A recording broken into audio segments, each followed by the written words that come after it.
going to talk to you a little bit about the earthquake history in the Salton Sea. I'm going to show you how we do this, how we put together the history of the earth and fault motion. Why should you care? Okay? We need to go out and collect these high-resolution seismic data sets that can see beneath the seafloor in the sea. We need to complement this with onshore trenching. This trenching exposes areas across the fault so we can see how many times it moved in the past. We can establish a recurrence interval. We can look and say this fault's moved every 200 years for the last 1,000 years. It hasn't moved in 198 years.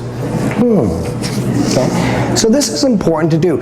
Can we predict earthquakes? No.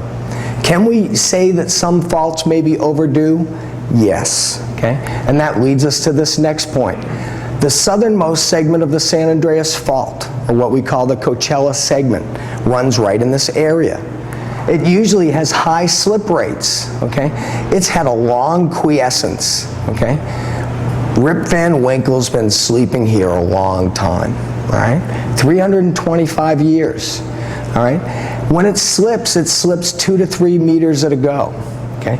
If this breaks over long segments, this could be a large earthquake. Okay? So what we want to know is we want to know in the past, how many times has this segment of the fault broken? How frequently does it happen? How overdue is it? Finally, if we are going to build dams or allow the Salton Sea to dry up, there's air quality issues because the Salton Sea water today is derived from farmland. It's leaching out of the farmland and recharging the sea. This water has pesticides in it, nutrients in it, okay, heavy metals. All right? This is going into the sea. So as we allow it to dry up, this can be introduced as airborne aerosols.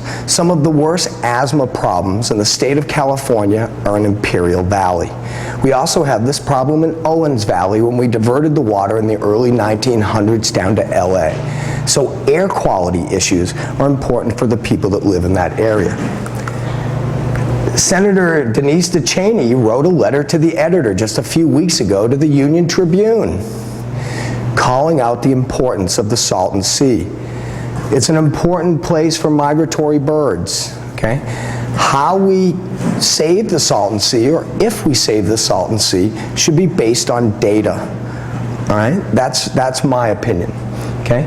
All right, so here there's heightened interest of what we're going to do with this area. It's one of the largest lakes in California. Okay? All right? About 35 miles here, and it's the largest Californian lake or sea, inland sea. So this just shows some of the earthquake history, and the segment of the fault I'm going to talk about today is this segment right here on the eastern edge of the Salton Sea.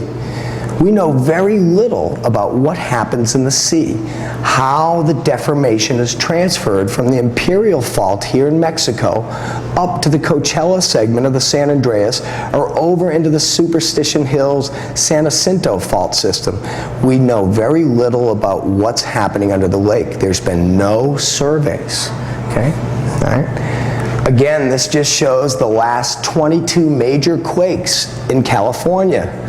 Notice there's been no major quakes on this segment. They've been on the Imperial Fault, they've been up to the north, okay, over here, but this segment has been anomalously quiet. All right? This is what some of the people in the restoration are proposing. They're proposing to put a dam right across the lake. So if you know the Salton Sea, this is Bombay Beach. This used to be a really popular place to go and spend your days on the edge of the beach. Not anymore. When we were out there surveying, we saw no one. Okay? No one was on the sea but us.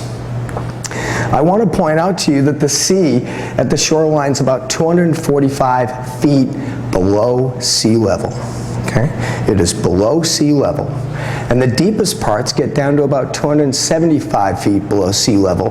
There's a deep in the north and a deep in the south.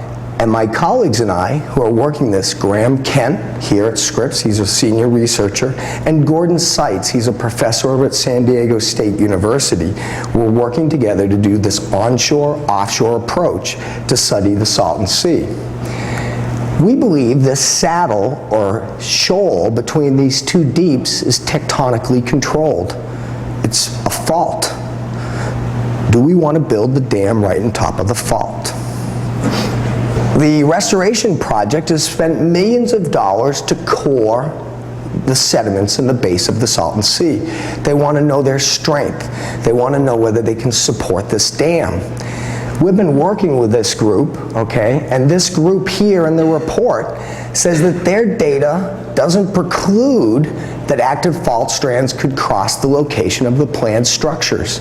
So this group has been spending millions of dollars getting cores, doing geotechnical properties, engineering properties to look at the strength and how it'll distribute the load and how it'll stand up for earthquakes. But they can't tell where the active fault strands are. That's what our group does. Furthermore, they even allude in their report that these surveys should be performed to determine the absence or presence of faults within the Salton Sea and the potential for rupture. This is what we'd like to do. I'm going to give you a little history on the Salton Sea, so I'm going to take you back a little bit, talk to you about the recent history, then I'm going to talk to you about some of the ancient history of the lake and system. So back in 1901, the Imperial Canal brings water from the Colorado River to the Imperial Valley. In 1904, silt blocked up this Imperial Canal and it prevented water from getting into the Imperial Valley. So they temporarily diverted the Colorado River, constructed water to get into the Imperial Valley and bypass the blocked canal. Okay? So this is what they did in 05. 06 and 05, floodwaters from the Colorado River flowed into the Imperial Valley. So they had a big flood. It was a huge snowpack. There were no dams on the Colorado River at this time. All of that water started going into the Imperial Valley, and it was minus 195 feet. So it was about 50 feet higher back at this time than it is today. So here, floodwaters continued to fill the Salton Sea until February. And they employed the Southern Pacific Railroad to close up this breach. And they used poplar trees and rocks. They put the poplar trees down, put big boulders on top of them, and then put sand in between the boulders, and they worked their way across the breach and slowly choked it off. Okay? So that's some of the history. So before this, the Salton Sea was dry. There was no water in it. Okay? Well, there's the Salton Sea here. The San Andreas Fault comes chugging along like this and goes right down on the eastern side of the Salton Sea, and we don't know where it goes, right here. At Bombay Beach, it appears to go into the Salton Sea. We don't know anything about it. Okay? Here's Imperial Valley. You can see the crops on the Mexican side. So we divert Colorado River to grow crops here. Huge industrial area. Okay? Just satellite view, this area is larger than metropolitan San Diego, okay, that we irrigate with Colorado River water.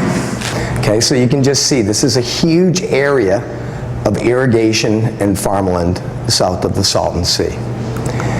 All right, I'm going to talk a little bit about the tectonics. I'm going to try to put you into a framework of the tectonics so you can see what we're trying to understand.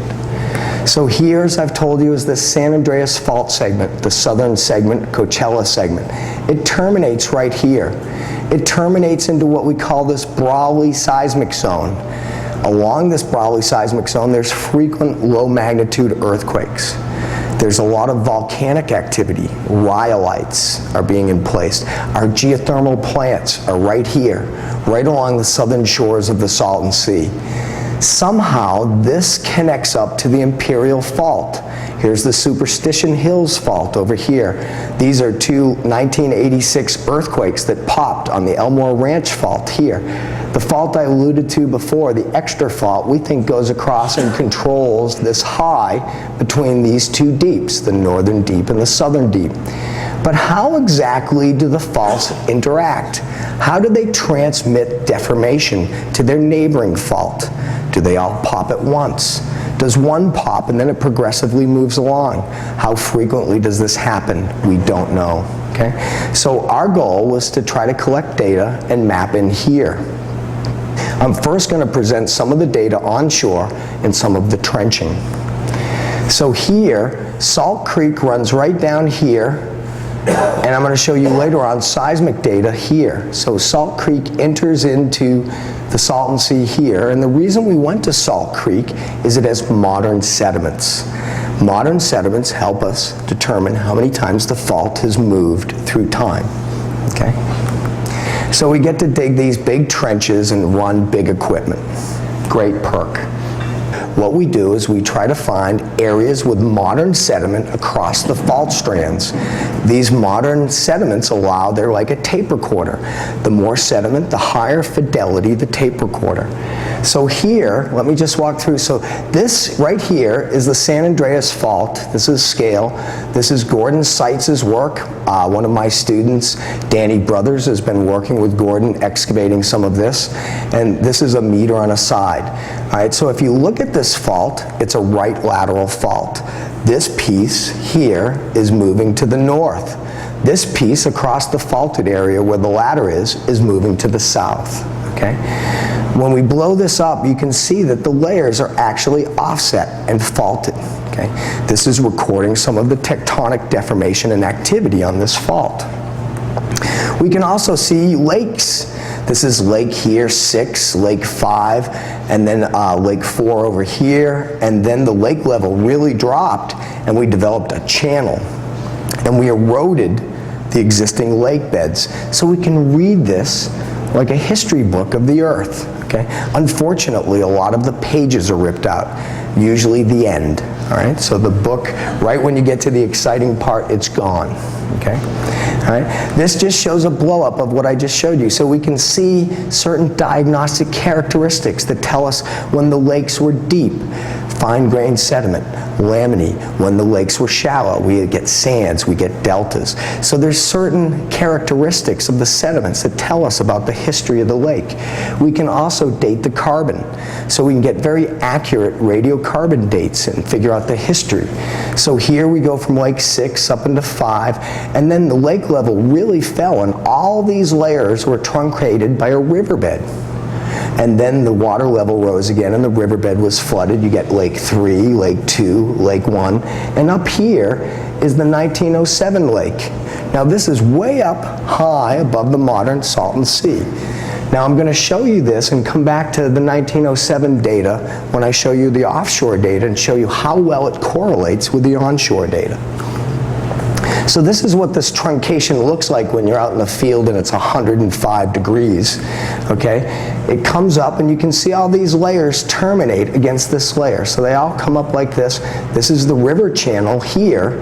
And what we do is we document the ages of these channels, when it happened, the oldest sediment below, the youngest sediment above, to try to constrain these events.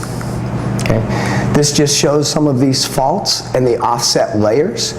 Okay, so we use these to document past earthquakes, past recurrence intervals. Okay, and you can actually see the layers offset. So this layer being offset to this layer.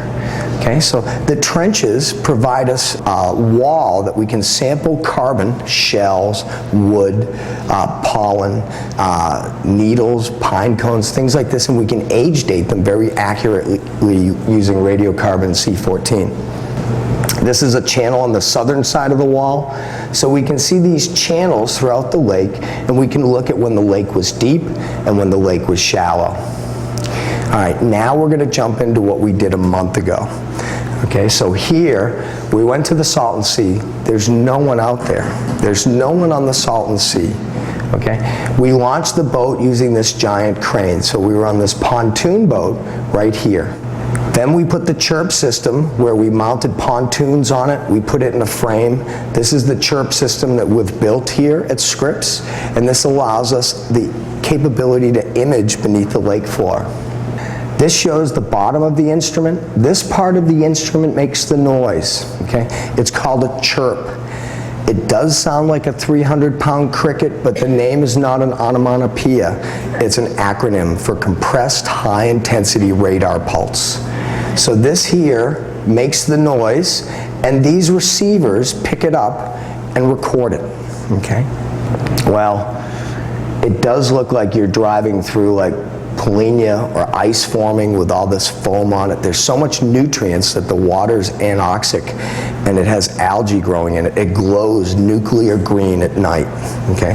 So the engine prop wash, and I was searching for some pictures because it's surreal. The green color it looks literally like a nuclear power plant. And your boat glows, for the trail just glows behind you because of all the algae and phosphorescence. The chirp system, how does it work? Here's the seafloor. The sediments have a different density and velocity than the water, so the energy comes down and it bounces off the seafloor. We use a very long pulse. It's about 30 milliseconds long, and it literally does sound like a large cricket. What we do is we know the signal very well, and with our computers we extract the signal and we're left with a compressed pulse. So we get very good resolution of the earth, okay? So now I'm going to show you some of the data here off of Bombay Beach where we think the fault might come off the sea. Now we've learned something already, is that here the Salton Sea has been undergoing extension since like the Miocene time, back about 5 million years ago. So the plates were pulling apart. What we notice is the reason it has like this little pot belly here is we believe that this is a strikeslip fault, and I'm going to show you evidence for that. And it's downdrop to the east, so it allows the lake to step eastward. We believe there's another fault coming right off here, and that's why it has this geometry. And I'm going to show you some data, the first data ever collected in the Salton Sea. And here it is, and I think everybody in the room can pick out the fault. Okay, all right. So here, I'd like to call to your attention, there's vertical exaggeration. This is 50 meters here, this is 10 meters here. So you can see the fault surface, okay? You can clearly see the layers are offset right up to near the surface. This, we believe, is the 1907 surface, and I'll tell you why. What we assume is that every dark reflector, as I told you before, every dark reflector is when the lake dried up. So before 1907, there was no lake. It dried up. There were sands, salts, hard grounds, makes for a high acoustic impedance contrast and a large reflector. So if we believe this is the 1907 surface, and we believe this is another surface when the lake dried out, and this was a large drying out of the lake, then we can go, okay, then this is Lake 1907, Lake 1, Lake 2, Lake 3, we had a big drop. Let's look at what we saw on shore. Well, the biggest drop we know of is between Lake 3 and Lake 4. So here I've colored them here, 1907 surface. Notice how it's slightly thicker on the downdropped eastern side and thinner here because the plate has dropped. It's allowed for more sediment to accumulate here. Likewise for this green unit and this different colored green unit. So here we believe this is the boundary between lake level 3 and 4, this desiccation event. What we're able to do by dating onshore, we can establish very accurate dates offshore. And if we assume that this is the 1907 surface, Lake 1, Lake 2, Lake 3, Lake 4, what we notice is cores that were collected by this group I told you about that have been working in the Salton Sea doing geotechnical work. The sedimentation rates, based on our interpretation and linking it onshore, yield the following rates. About 2 meters post 1907. Corresponds very well to a core that's just to the north of our seismic line. Here, lake level 1, we predict about 3 meters. Well, it's a little higher than they have. But what I'd like to call to your attention is based on the simple correlation and assumption of these desiccation surfaces being high amplitude reflectors, tying it to the well-dated onshore, we do remarkably well correlating with cores that have been dated. More work needs to be done. We just got off the boat. This is a month old, and here is the first data ever collected in the Salton Sea, and it appears to correlate very well along the lake from up in Salt Creek down to Bombay Beach. Here's another image of the fault. I think you can really see this, okay? This is a problem. If you're an engineer, you have to take this into account. It's offset right up to the younger 1907 unit here, okay? Another thing about these faults is what we call their growth faults. This surface here is offset more than this surface here, and more than this surface here, what happens is the fault moves once. Then the fault moves again. Then the fault moves again. Okay? So the upper layers are only offset that much, maybe 2 meters, but the layer that's gone through 3 earthquakes is offset on the order of about 6 meters. That's 5 meters there. We call these growth faults. So this is recording 3 movements in about the last, we think, about 1,000 years. Okay? Pretty easy to pick out the faults. When we were up in Sacramento, we had no problem communicating our problem to them. Okay? They could understand why we were concerned. Another picture of the fault. So we have multiple crossings of these faults. Okay? So right when we were crossing these faults and starting to map them out, we got attacked by killer bees. The bees in Imperial Valley have been Africanized, and they're pretty aggressive. So here we are, our student was getting stung. We're here, hunch around, and the bees are really attracted to this yellow box, okay, that our computer's sitting on. So my student took one for the team, Jeff Dingler, he's part of the Army National Reserve. He tried to shut the computer down and got stung. And I said, let it run, we're collecting data. So we were walking around, we used the fire extinguisher to get the queen bee off the boat, and then we turned the generators in on ourselves and stood in between the generators while we decided what was the best course of action. Well, Graham Kent at this point explained to me, just take your life jacket and imagine you're a horse, and the life jacket's the horse's tail, and just move it gently. Don't try to, jam the bees, just kind of persuade them to move away. At this point, you can see I'm looking at Graham and thinking he's some other part of the horse than the tail. See this boat in the background? At this point, I said to the captain, why don't we go to the launch boat, we'll drop anchor on the big boat, we'll get in the launch boat, we'll go into Bombay Beach and get a late lunch, have a beer. It'll be cool, the bees will settle down, we'll get some bee spray, we'll come back out and deal with it. He goes, that sounds like a great idea. Well, we pull up to the boat and every surface on the boat's covered with bees. Okay? So then he goes, I've got to get on the boat. I said, no, you don't. I said, let's take the big pontoon boat over to the jetty and we'll have them hop off, get some bee spray and come back and we can take care of this. So I convinced them it was in all of our best interest not to get on this small boat. All right, so back to the data. So here, before we got attacked by the killer bees, we got a number of crossings of the fault. We believe the fault is trending like this, coming off Bombay Beach. It's controlling this down-dropped block. We believe there's another fault here. We need to go out here and finish our survey and collect the data so we know the distribution of the faults, that we can link them to the onshore data and we can understand the system here. What this profile is showing you here is this is the 1907 surface. This is the seafloor here. There's about 3 meters of very fine-grained sediment that's accumulated above the 1907 surface. If we allow the lake to dry up, this has the potential of becoming airborne. I don't want to know what's in this stuff. I saw the Salton Sea. It's kind of a very interesting experiment when you nutrient load a body of water. Okay, so here we're also concerned that this very fine-grained sediment, it's mostly muds, that when it dries out, it'll be entrained by the winds and cause more problems in the area. And as I pointed out, this area has one of the highest rates of asthma in young kids of anywhere in the state of California. So this is what we want to do. This is our detailed survey. So here, we know from our Salt Creek Trench, we know timing. This plate is moving to the north, this plate is moving to the south. We also now have some data here that shows that we've been able to follow this trend offshore into this Brawley seismic zone. How does it work? How does it relay the deformation down to the Imperial Fault? We have some new insights, but not enough. We also want to know how the Elmore Ranch Fault comes into this area, as well as the extra fault that seems to come right in this zone. We'd like to perform this detailed survey. would connect it to the well data that they've already collected.